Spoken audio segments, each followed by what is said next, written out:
अस्सलाम वालेकुम viewers, this is me नया वासी। आज के पॉडकास्ट में आपको वेलकम करते हैं। आज की पॉडकास्ट बहुत ही इन्फॉर्मेटिव होने जा रही है।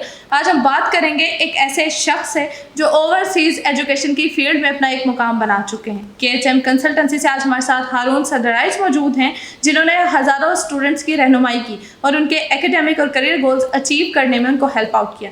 आइए उनसे उनका तजुर्बा, चैलेंजेस और ओवरसीज़ एजुकेशन इंडस्ट्री के बारे में बात करते हैं और जानते हैं कि एक स्टूडेंट के लिए बेस्ट कंसल्टेंसी कैसे चूज़ की जा सकती है। अस्सलाम वालेकुम हारून, कैसे हैं आप? वालेकुम सलाम यार, मैं बिल्कुल ठीक ठाक। आप सुनाएं, कैसी हैं आप? ठीक है अल्हम्दुलिल्लाह, thank you so much for coming Haroon. आज हमारे जो कंसर्न्स हैं आपको अपने पॉडकास्ट में बुलाने के हवाले से उस पर बात करते हैं। सबसे पहले हारून अपने बैकग्राउंड के हवाले से बताइएगा कि कंसल्टेंसी ये किस तरह से स्टार्ट हुई। जी, ये कंसल्टेंसी बेसिकली मेरे फादर का बिजनेस है। इनके 3 डिफरेंट बिजनेसेस हैं। तो जब मैंने अपना A लेवल कंप्लीट किया तो रिजल्ट आने के बाद मेरे पास कुछ टाइम था, तो मेरे जो प्लान्स थे अब्रॉड स्टडी के वाले से, तो also because I want to go UK for pursue my LLB, इसलिए मैंने अपनी कंसल्टेंसी की इंफॉर्मेशन कंडक्ट करना स्टार्ट की और मुझे ये वाला बिजनेस काफी इंटरेस्टिंग लगा।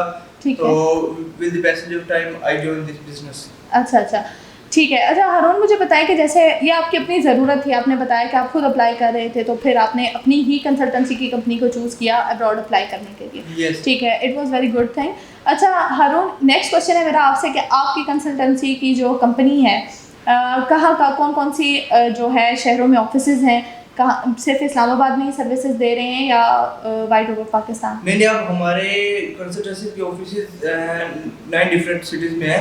ठीक है, जिनमें पाकिस्तान के बड़े सिटीज हैं, जैसे कि इस्लामाबाद, लाहौर, फैसलाबाद, बीमहल, बिहाड़ी और बुरेवाला एंड अदर सिटीज। ठीक है, मतलब 9 सिटीज में आपके ऑफिसेज हैं और सर्विसेज जो हैं वो आप वाइड ओवर पाकिस्तान जो है वो प्रोवाइड कर रहे हैं।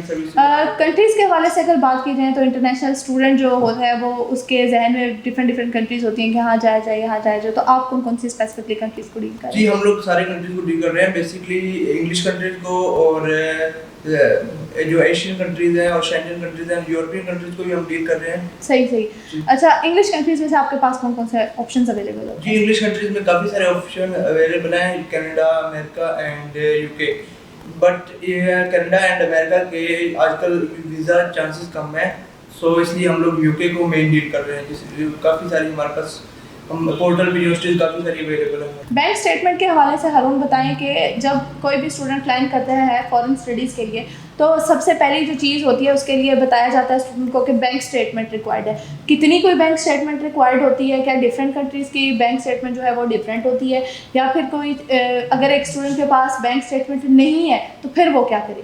जी, ये सब कंट्रीज़ की डिफरेंट होती है। कोई ऐसे भी कंट्रीज हैं जिनमें बैंक स्टेटमेंट चाहिए नहीं होती और कोई ऐसे हैं जिनमें अच्छा, ऐसे ऑप्शन स्टूडेंट को मिल जाते हैं कि जिनमें बैंक स्टेटमेंट की कोई रिक्वायरमेंट? जी, ऐसे ऑप्शन बिल्कुल हमारे पास अवेलेबल हैं, जैसे कि बेलारूस है और जॉर्जिया है। जॉर्जिया में हमें बैंक स्टेटमेंट बहुत कम चाहिए, 10 लाख और 15 लाख, एंड बेलारूस के अंदर हमें बिल्कुल चाहिए ही नहीं। हम लोग बैंक स्टेटमेंट के बेलारूस में चाहिए 10 लाख की और जॉर्जिया में बिल्कुल नहीं। ये गलत जवाब दिया, दोबारा इसका जवाब दो। ठीक है, क्वेश्चन का आंसर दो। बैंक स्टेटमेंट जी नया वैसे जी, ये बैंक स्टेटमेंट कई कंट्रीज ऐसे हैं जिनमें चाहिए नहीं होती और कई ऐसे हैं जिनमें चाहिए होती है बट कम चाहिए होती है और कईयों में ज़्यादा चाहिए होती है। तो हमारे पास ऐसे कंट्रीज अवेलेबल हैं जिनमें बैंक स्टेटमेंट बिल्कुल नहीं चाहिए, जैसे कि जॉर्जिया है। जॉर्जिया में हमें बिल्कुल बैंक स्टेटमेंट नहीं चाहिए। अच्छा, बैंक स्टेटमेंट के बगैर आप जॉर्जिया में एलिजिबल हैं, आप अप्लाई कर सकते हैं अपना एडमिशन। और जो कि बेलारूस है, बेलारूस के अंदर बहुत कम है, जो कि I think 15 to 20 lakh. 10 lakh की है। 1 मिलियन 10 लाख को कहते हैं ना, 1 मिलियन नहीं, ज़्यादा नहीं बताना चाहिए। 10 है। कल मेरी इतनी उससे अली बाबा से बात हुई है, वो 10 की हुई है। चलो ठीक है, बहरहाल ये भी ठीक हो गया। अच्छा हारून, ये बताइएगा प्लीज़ कि स्टूडेंट जो होता है जब उसने अपना इंटर कर लिया या बैचलर कर लिया, उसके बाद एंट्री टेस्ट के लिए या जो करता है स्टूडेंट, अप्लाई करना सोचता है जब, तो उसके पास जो है इंग्लिश टेस्ट उसने करना होता है। अब आप मुझे ये बताएं कि कोई स्टूडेंट जो है वो आइल्स देने से घबरा रहे हैं या टॉफल देने से घबरा रहे हैं, तो कोई ऐसे ऑप्शन हैं स्टूडेंट के पास के विदाउट आइल्स विदाउट टॉफल उसको जो है मिल जाए एडमिशन? जी बिल्कुल, फ्रांस में भी हमें आइल्स वगैरह नहीं चाहिए होता, कोई भी इंग्लिश टेस्ट रिक्वायर नहीं होता, हम लोग MOE बेस पे अप्लाई कर सकते हैं। और बेलारूस, जॉर्जिया में भी और यूके में भी कुछ ऐसी यूनिवर्सिटीज हैं जिनमें हम एमओयू बेस पे कर सकते हैं। अच्छा, मतलब वहाँ पे रिक्वायरमेंट नहीं है आईएलटीएस पर, इंग्लिश कंट्रीज में भी इवन ऑप्शंस अवेलेबल हैं। सही। अच्छा हारून, नेक्स्ट क्वेश्चन मेरा आपसे, लास्ट क्वेश्चन। हारून बताइएगा कि स्टूडेंट्स को और पेरेंट्स को एक ऑनेस्ट एडवाइस क्या करना चाहेंगे? जी मैं यही एडवाइस करना चाहूँगा कि अपनी परसेंटेज ज़्यादा अच्छी लेके आएँ ताकि उनके पास ऑप्शन अवेलेबल हो ज़्यादा से ज़्यादा, और वो स्कॉलरशिप अवेल कर सकें ताकि।